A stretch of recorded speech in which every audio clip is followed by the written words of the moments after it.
Welcome back to the Train Expert channel. We got a light power train at the Oil Creek Plastics. Let's check it out.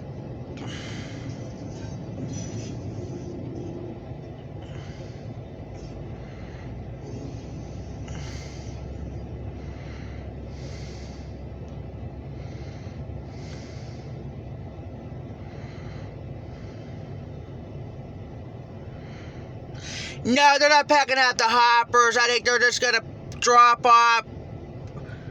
We're going to keep the camera rolling right now.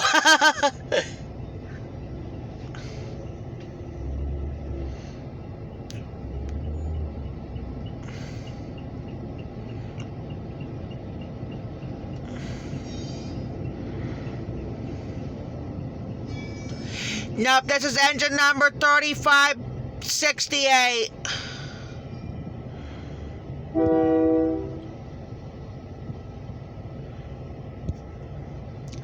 Alright, that's... No, they're picking up... No, they're dropping off the grain hopper. They just got the new hopper right there, yeah.